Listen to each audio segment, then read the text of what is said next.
2026년 예산안의 3대 투자 중점은 첫 번째, 초혁신 경제 실현, 두 번째, 기본이 튼튼한 포용 사회 구현, 세 번째, 국민의 안정과 국익 중심의 외교 안보입니다.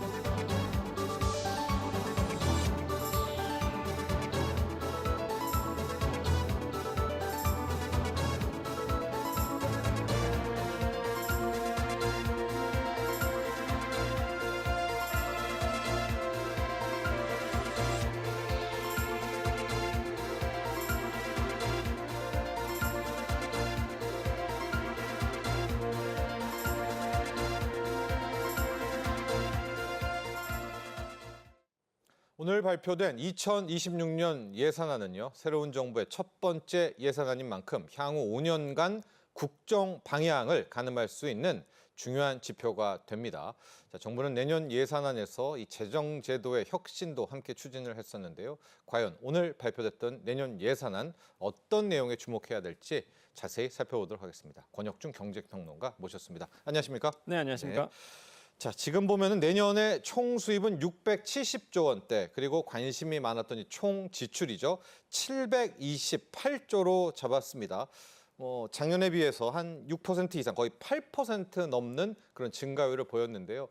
본격적인 하나씩 따져가기 전에 전반적으로 내년도 예산안의 핵심 내용들 방향 한번 잡고 하나씩 들어가 보도록 하겠습니다. 네, 그렇습니다. 이제 2026년도 이제 예산안을 이제 정부가 발표를 했고요. 이 예산안을 이제는 9월 달에 국회로 이제 넘기면서 국회에서 이제 심의 의결을 하는 스케줄로 가게 됩니다. 일단 행정부가 정부가 마련했던 2026년 예산안을 본다 그러면 2025년도 예산안이 673조 3천억 원이었거든요. 여기에서 54조 7천억 원을 더했습니다. 이게 지출 얘기인데요. 그래서 지출 증가율이 8.1% 증가되면서 728조 원 이렇게 이제는 정했고요. 지금 보면은 특징이 그겁니다. 이제 긴축에서 재정 확대로 나아간다라고 해서 지금 시장에서는 재정 씨앗론이라고 이제 부르고 있습니다. 근데 저는 굉장히 좋은 발상인 것 같다는 생각이 드는 게 일단 재정 씨앗론의 원리는 그렇습니다. 지금 어렵다고 해서 씨앗을 뿌리지 않으면 미래에 가서 열매를 획득할 수 없다, 수확할 수 없다는 거죠. 그렇기 때문에 지금 이제 씨앗을 뿌려놔야 이제 미래 세대들이 또 먹을 수 있는 열매들이 만들어진다. 그래서 어렵다고 해서 지금 뿌린 씨앗을 계속적으로 뿌릴 수 있도록 노력을 해야 된다는 게 이제 재정 씨앗론인데 저는 그런 부분에서 본다 그러면 이 재정 지출을 늘려간다는 점 이런 점들은 굉장히 옳은 방향으로 간다. 물론 이제는 관리 감독은 잘 해야 되는 부분이 있겠고요. 적극적 재정 정책을 통해서 이제는 성장의 마중물을 마련하겠다라는 것이 이번 정책, 이번 예산안의 핵심이다라고 보시면 되겠고, 그럼 이제 재정 확대의 어느 부분이 이제 예산안에 투입되느냐? AI와 R&D 쪽입니다. 그래서 미래 먹거리를 발굴하겠다는 뜻이 여기 이제 담겨져 있습니다. 특히 이제는 그와 맞물려서 지역 균형 복지도 이제 진행을 했는데요. 보시면 아시겠지만 분야별 재원 배분을 보면은요. R&D 쪽에서 이제는 35조 3천억 원 하면서 증가율이 19.3% 됐습니다. 지난 정부에서 R&D 사업을 많이 줄여놔서 이 부분에 대한 R&D는 결국에는 미래 산업에 대한 투자거든요. 그렇기 때문에 미래 산업에 대한 부분들을 늘려놨다. 그래서 산업, 일반 행정 보시면은 쭉 보시면 퍼센테이지가 높은 게 바로 R&D와 산업 부분이라고 보시면 되겠고요. 거기서 이제 중간 부분이 나오는 부분이 이제 증가율이 조금 중간 정도 되죠. 일반 행정이라든지 문화, 국방도 쭉 되고 이제는 교육 부분은 1.4% 되면서 퍼센테이지로 본다고는 확실히 R&D와 산업 부분, 먹거리에 대한 부분에 대해서 과감한 이제는 지출을 늘려간다는 이 새로운 정부의 어떤 방향이 읽혀지는 예산안이다라고 평가를 해보겠습니다. 자, 그런데요. 이제 한켠에서는 국가 채무가 1,300조를 또 돌파하는 이게 국가 빚에 대한 우려와 걱정도 있습니다. 자, 이것도 의식을 했었는데요. 그래서 내년 예산안을 보면 우리가 효율적인 이제 세금 지출이라고 하죠. 지출 구조 조정에 대한 부분도 있습니다. 여기도 한번 짚어주시죠. 네, 그렇습니다. 아까 말씀드린 것처럼 2026년 예산안을 본다 그러면 지출 증가율이 이제 8.1% 되거든요. 그래서 보니까 이제 지출이 늘어나다 보니 사실상 이제 국가 채무에 대한 이슈도 나왔습니다. 그래서 총 지출이 이제 처음으로 이제 700조 원이 넘어가는 거예요. 그래서 국가 채무가 이제 1,300조 원 이제 전망이 되고 있는데 그러다 보니 뭐 방만하게 재정을 지출하는 거 아니냐라는 비판이 일각에서 있습니다. 하지만 이제 정부가 이번 재정 지출에 대해서 이제 노력을 했던 것이 바로 이제는 재정 준칙 안에서 일단 뭐 가능성을 보고요. 그다음에 수용성 재평가를 통해서 아낄 부분은 좀 아꼈다라고 이제 얘기를 하고 있습니다. 한마디로 세출 구조 조정, 지출 구조 조정이라고 보시면 되겠는데 여기에 보면 한 27조 원을 이제 줄여놨습니다. 그래서 불필요한 사업들이죠. 그다음 불용 예산 같은 것들, 그다음에 어차피 해도 이제 사업이 진행이 안 되는 예산들이 있습니다. 뭐 법에 대해서 미비하다 보니까 아니면 국회에서 통과가 안 되다 보니 진행되지 않는 사업들이 있거든요. 과감하게 이런 것들을 이제 줄여서 이제는 지출 구조 조정을 통해서 27조 원을 이제 절감을 한 상태입니다. 지금 보시면 아시겠지만 2025년, 2024년도보다 이 지출 구조 조정을 더 많이 했거든요. 그래서 아낄 부분을 찾아서 아꼈다. 이렇게 보시면 되겠고 또 한 가지가 이제는 뭐 관행적이라든지 아니면 저성장 실적에 나오는 분명히 부분이 있을 겁니다. 실제적으로 사업이 잘 진행되지 않는 부분도 있거든요. 이런 부분에 대해서 과감하게 지출을 축소했던 부분도 있고요. 또한 우리가 지출을 봤을 때 의무 지출이 있고 재량 지출이 있는데 예산에 보면은요. 이런 의무 지출 안에서도 사실상 불필요한 것들이 분명히 있을 수 있습니다. 그래서 이러한 부분에서도 이제는 축소하는 관행을 떠나서 이렇게 축소할 수 있는 어떤 개혁적인 부분들도 이번에 좀 예산안에 느껴지거든요. 그래서 저는 이런 부분이 좀 눈에 띈다. 그래서 방만하게 뭐 지출을 늘려가는 것이 아니라 아끼면서 꼭 필요한 부분에 써야 되기 때문에 재정 지출을 좀 늘렸다라고 이제 평가를 해보겠습니다. 자, 이제 정부의 총 지출 720조 시대가 열렸습니다. 크게 세 가지의 어떤 메인 과제를 갖고 이번 틀을 짰는데요. 첫 번째는 초혁신 경제, 두 번째는 기본이 튼튼한 포용 사회, 그리고 세 번째는 국익 중심의 외교 안보. 이 세 가지 틀이 있습니다. 여기에 맞춰서 우리가 지금 하나씩 들어가 보도록 할 텐데요. 먼저 초혁신 경제 실현입니다. 이번 예산안 앞서도 R&D 이야기해 줬고 또 산업 증가에 가장 많은 또 이 예산의 증가 폭을 보여줬는데 AI를 빼놓을 수가 없습니다. 이제 AI에 대한 지출 이야기부터 시작해 보죠. 네, 그렇습니다. 앵커님이 말씀하신 것처럼 정부가 예산안을 쓸 때, 그러니까 예산을 쓸 때에 세 가지 중점 포인트로 잡았어요. 첫 번째로 말씀하신 것처럼 기술이 주도하는 초혁신 경제 부분, 두 번째가 모두의 성장입니다. 기본이 튼튼한 사회로 만들어 가겠다.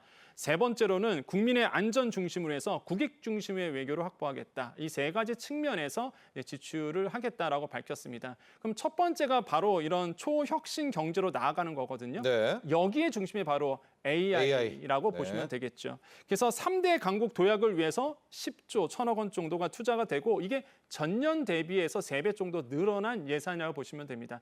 특히 정부가 이제 힘을 쓰고 있는 것이 전 사회에 이제 AI 도입이거든요. 우리가 이런 것을 AX라고 부르죠. 그래서 AI 트랜스포메이션이라고 부르는데요.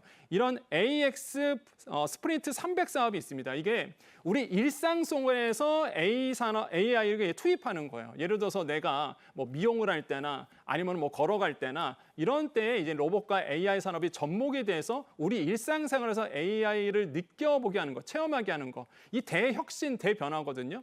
이러한 사업이 이제 들어가게 되고 9천억 원을 투자하게 됩니다.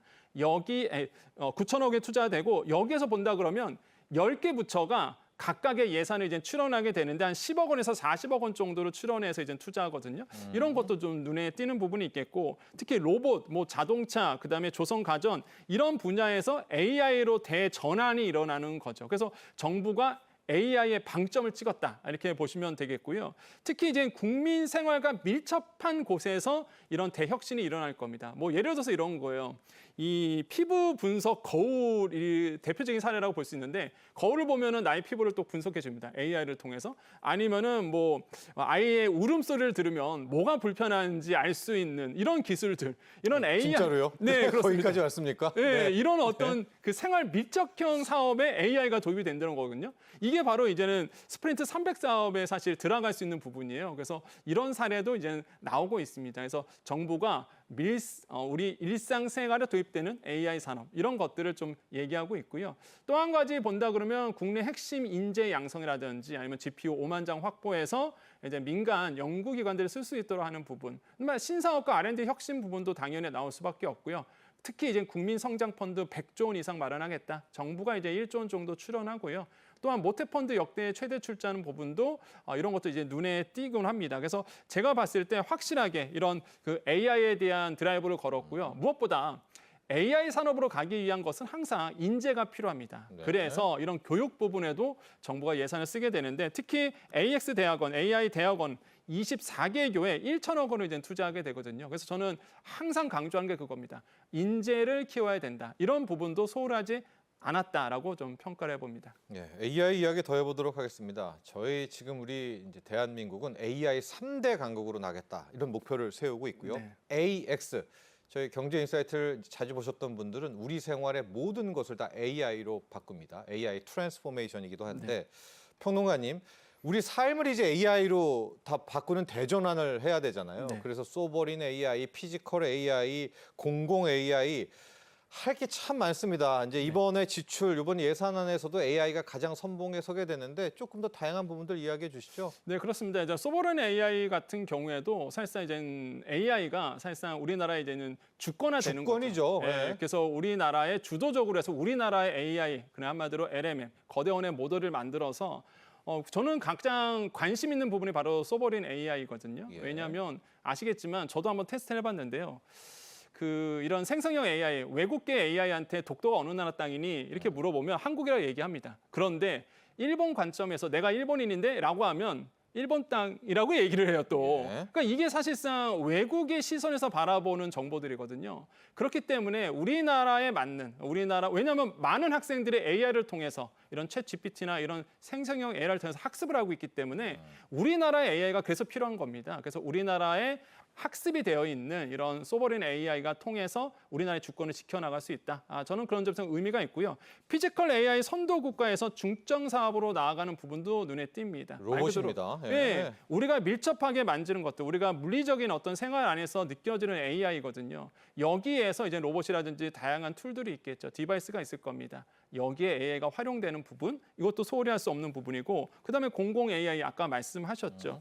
그다음에 AI 핵심 고객 AI를 만들기 위한 고급 인재 양성도 소홀하지 않고요. 또한 무엇보다 인재를 양성하기 위해서는 자격 심사 제도도 좀 필요하죠. 그래서 이러한 자격 심사 제도부터 시작해서 경진 대회, 그래서 AI를 말 그대로 붐업시킬 수 있는 다양한 이벤트, 행사들, 자격 기술, 자격 급도 이제 우리가 만들어 간다는 점, 이런 점들의 예산이 쓰인다는 점은 저는 굉장히 환영할 만하다. 마지막으로 뭐 언론에서 많이 보도가 됐지만 정부가 이제는 예산을 써서 GPU를 이제는 갖고 옵니다. 갖고 와서 민간 연구소에서 또한 학술적으로 쓸 수 있도록 이거에 대해서 제공을 하거든요. 이런 점들도 제가 봤을 땐 조기 목표 달성을 위해서 필요한 꼭 써야 될 때 쓰는 돈을 저는 예산안에 반영시켰다라고 평가를 해봅니다. 네, 자 이렇게 AI가 기본 틀이고요. 이거를 실행하기 위해서 앞서도 보여드렸지만 R&D 예산의 이제 확대폭, 증가폭이 가장 크고 두 번째가 또 신산업 투자 증가폭도 이번 예산안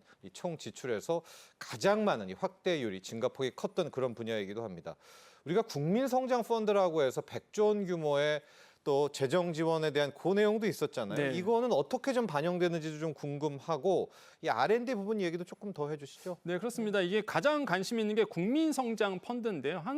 항상 산업은요, 이게 정부 주도가 되더라도 민간에서의 호응이 없으면 사실 발전될 수 없겠죠. 성공할 수 없습니다. 그래서 민간과 공공이 함께 펀드를 조성해서 이런 꼭 필요한 부분, 신사업에 이제 투자하는 것, 이런 것들이 국민성장 펀드인데 100조 원 규모입니다. 여기에서 이제는 마중물 역할을 할 수 있도록 정부가 먼저 1조 원의 재원을 이제 투입하게 되는 거죠. 그래서 혁신 속도를 높여갈 수 있도록 이런 펀드도 만들고 또한 R&D 예산도 이번에 그래서 이제는 많이 늘렸습니다. 지난 정부가 R&D 예산을 많이 줄여왔었고요. 이런 부분에 대해서 이제는 필드에서 사실상 이제 기술 개발에 대한 우려 부분이 좀 나왔었는데 이런 부분을 해소하고자 이번에 R&D 예산을 크게 늘려왔고요. 13.9% 역대 최대로 늘렸습니다. 그다음에 6대 첨단 산업 핵심 기술에 대한 투자가 과감하게 이뤄진다는 부분. 여기에도 2조 6천억 원을 증액을 했고요. 특히 A, B, C, D, E, F 산업이라고 보통 얘기하거든요. 이게 알파벳 하나를 따온 겁니다. 그래서 인공지능, 뭐 바이오, 그다음에 콘텐츠, 뭐 디펜스 방위 산업, 에너지, 팩토리, 제조업이죠. 그래서 이런 6가지의 이제 산업을 보통 이제는 A, B, C, D, E, F 이렇게 앞자리를 따서 얘기하곤 하는데요. 미래 성장에 대한 이제 투자를 늘려간다는 점. 딱 보시면요. 진짜 우리가 투자해야 될 부분이 딱 걸려 있거든요. 그래서 6대 첨단 산업에 과감한 예산을 쓰도록 예산안이 잡혀 있고 3대 인재 확보 프로젝트에 1조 4천억 원이 이제는 투입이 됩니다. 여기에 보면은요. 어떤 인재냐? 일단 우리나라에서 인재를 발굴하는 것도 중요하겠죠. 그다음에 이제 해외 인재를 유치하는 것도 중요합니다. 또 한 가지 핵심은 잘 발굴한 인재를 해외로 나가지 못하게 하는 것도 굉장히 네. 중요하겠죠. 그래서 유출 방지 안에서도 이렇게 예산을 쓸 수 있도록 마련했습니다. 그래서 결국에는 모태펀드에서도 역대 최대 규모로 2조 원 출자를 했고요. 그래서 이런 부분을 봤을 때 확실히 R&D에 이제 정부가 진심이다. 이런 점에서 미래 세대를 위한 우리나라의 미래를 위한 가감한 이제 재정 지출을 확대한다는 점이 눈에 띄입니다. 네, 이번 예산의 첫 번째 주제가 바로 초혁신 경제잖아요. 이제 핵심은 AI인데 여기에 산업 분야에서 두 가지가 더 있습니다. 이 정도 포함하면 좋을 것 같은데요. 이제 추가적으로 조선 이야기. 이제 조선이 무슨 초혁신 경제 아시겠지만 지금 조선이 MRO로 넘어가면서 네. 새로운 정장 동력이 되고 있고 또 하나가 K 컨텐츠 빼놓을 수 없겠죠. 그야말로 뭐 AI 못지않은 초혁신 경제가 되고 있습니다. K-팝 데모넌터스 조선부터 가고 그다음 K 컨텐츠 가죠. 네, 그래서 조선 사업은 앵커님 말씀하신 것처럼 사실상 이제는 건조하거나 선박에 대해서 만드는 것을 넘어서 이제는 유지보수 운영이라는 이 MRO 사업으로 사실 트렌드가 많이 옮겨가고 있습니다. 특히 이 MRO 규모가 굉장히 크거든요. 미국의 이제 해군 함정 어디서 사실 수리를 합니까? 그렇다고 뭐 중국 갈 수도 없는 것이겠죠. 결국에는 우방국에서 수리할 수밖에 없는데 이러한 산업들이 우리나라의 조선업과 맞물리면서 현지에서 또한 미국 현지에서 MRO 사업도 될 수 있고 우리나라에서 또 MRO 사업이 될 수 있겠죠. 그래서 마스가 프로젝트가 제대로 자리 잡을 수 있도록 정부가 이제는 예산안을 이제 늘린다. 그래서 지금 보면은요. 대미 관세 협상 뒷받침하기 위해서 1조 9천억 원을 투입을 하고요. 거기에 미함정 MRO 사업도 이제 포함이 됩니다.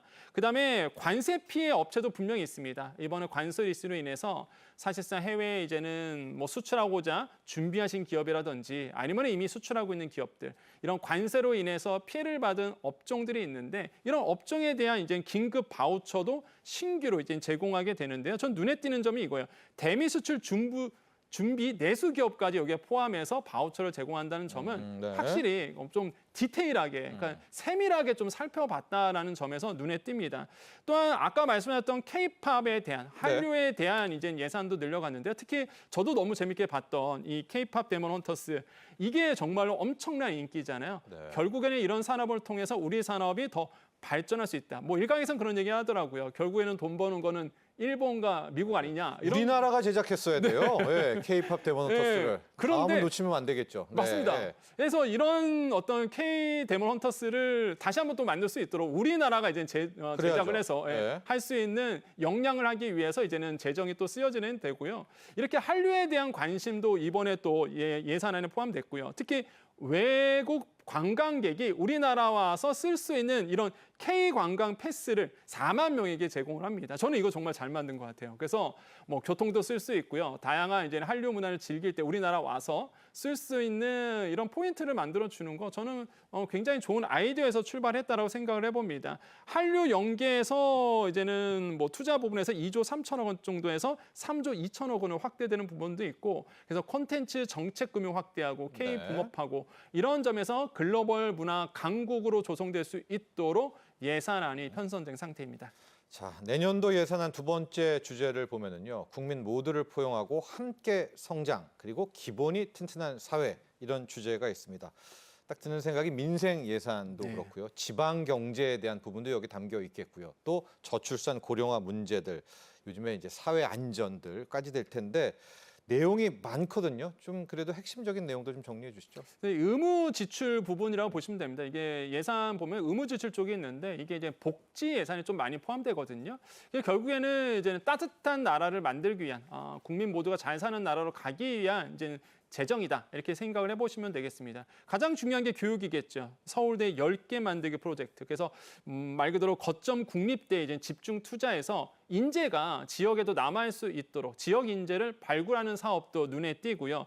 또한 지역 의료기관에 대한 투자가 이루어집니다. 시설도 노후화된 곳이 있다 보니 시설에 대한 투자도 이루어질 수 있고 이게 이제 1조 1천억 원 정도가 이제 예산이 반영된 상태이고요. 예. 특히 지방 투자 촉진 보조금도 확대가 됩니다. 눈에 띄는 것은 청년 미래 적금 신설입니다. 한마디로 청년들이 일부분을 저축을 하면은 그거에 대해서 퍼센테이지 책정을 해서 더 많은 이제는 예금을 알면 더 많은 돈을 사실상 정부가 이제 저축으로 쌓아갈 수 있도록 그러니까 미래를 볼 수 있는 이제 적금을 만들었거든요. 저는 이런 것도 청년들에게 굉장히 꿈과 희망을 좀 심어줄 수 있는 부분이라 보시면 되겠고 비수도권 취업 청년 우대하는 부분, 그다음 어르신 지역 사회 통합 돌봄 사업이 이루어지는 것도 이제 눈에 띕니다. 특히 이제는 현 정부의 중점 사업입니다. 지역산업 상품권 발행에 대해서 이 부분도 예산안을 늘려서 실제 지역 상권이 잘 살 수 있도록 이런 것도 이제 세밀하게 살폈고요. 마지막으로 본다 그러면 소상공인 경영 안정 바우처라고 해서 소상공인의 기본 소득이 될 수 있는 이런 바우처를 또 마련했습니다. 그래서 아주 디테일한 부분까지 그래서 민생 경제도 살펴보는 그런 어떤 2026년도 예산안이다라고 평가를 해봅니다. 자, 이번 예산안의 세 번째 주제로 가보도록 하겠습니다. 국민 안전 그리고 국익 중심의 외교 안보 사안인데요. 국방비 많이들 또 궁금해해요. 딱 떠오르는 생각이 국방비를 비롯해가지고 이 세 번째 주제 예산들 내용 보죠. 그렇습니다. 이제 한미 정상 때 네. 이제는 이 대통령이 국방비에 대해서 이제는 더 늘려가겠다 얘기를 했기 때문에 과연 이런 정책들 어떻게 반영됐느냐 많이들 이제 궁금해하셨습니다. 먼저 말씀드리면은 일단 국민 안전을 우선으로 해서 이제 대규모 재해라든지 범죄로부터 국민을 보호하겠다라고 해서 이런 부분에 좀 예산안이 투입이 됐는데요. 특히 AI라든지 드론을 통해서 뭐 교통이라든지 재해재난 예측력을 향상시키는 곳에 사실상 예산안을 이제 쓰도록 돼 있습니다. 특히 눈에 띄는 것은 이거죠. 바로 국민안전펀드인데요. 200억 정도 규모로 되어 있습니다. 그래서 재난 안전 쪽에 투자가 이루어지는 부분. 보면은 또한 첨단 무기 개발에 1조 원 이상 확대를 합니다. 예. 그래서 국방 예산을 늘려가면서 정말 우리나라의 국익의 우선이 되는 이러한 예산으로 쓰겠다라는 거죠. 특히 남북협력 기금도 확대가 되면서 결국에는 평화가 사실상 진정한 이제는 국방이다라고 이제 보시면 되겠죠. 그래서 평화를 위한 남북협력 기금 확대도 이제 눈에 띄는 부분이 있습니다. 그래서 재난 예측, 첨단 국방, 한반도 평화를 위해서 예산안이 이제 짜여진 상태입니다. 자, 이번 2026년 예산안 이제 국회로 가서 일부 수정을 거쳐도 최종적으로 확정이 되게 됩니다. 평론가님, 결국 이 예산안이라는 것은 실행의 묘가 중요한 것 맞습니다. 아니겠습니까? 앞으로 또 어떤 과제들 남아 있을까요? 네, 이제 과제를 몇 가지를 좀 뽑아드리면 첫 번째로 본다면 재원 배분의 효율화를 좀 꼽을 수 있겠습니다. 왜 그러냐면 의무 지출이 있고 재량 지출이 있는데 이 재량 지출 부분에서 상당히 좀 아낄 수 있는 부분이 있거든요. 그래서 효율적으로 예산을 쓸 수 있도록 관리 감독을 강화해야 된다는 부분. 두 번째로는 민생 체감형 정책을 강화해야 됩니다. 예산안을 쓴다 그러면요 민생이 조금 체감할 수 있는 예산이 나와줘야 되거든요. 그래야지만 국정 동력을 얻을 수 있겠죠. 이런 것도 좀 주문해 보고요. 세 번째는 중장기 재정 전략을 마련해야 된다는 부분. 그래서 결국에는 세액 기반 확충이 돼야 되는 부분이 있습니다. 어떻게 하면 세수를 효율적으로 좀 쓰지만은 또 세입도 많이 이뤄낼 수 있는지 이 부분도 우리가 좀 세밀하게 관찰해야 될 부분. 마지막으로 본다 그러면 투명성입니다. 국민이 인정할 수 있는 이런 투명 재정 지출을 써서 투명한 예산안이 이제 반영될 수 있도록 하는 것 이런 것들을 우리가 좀 숙제로 안고 있다 이렇게 평가를 해봅니다. 네, 지금까지 도움 말씀에 권혁중 경제평론가 함께했습니다. 오늘 감사합니다. 네, 감사합니다.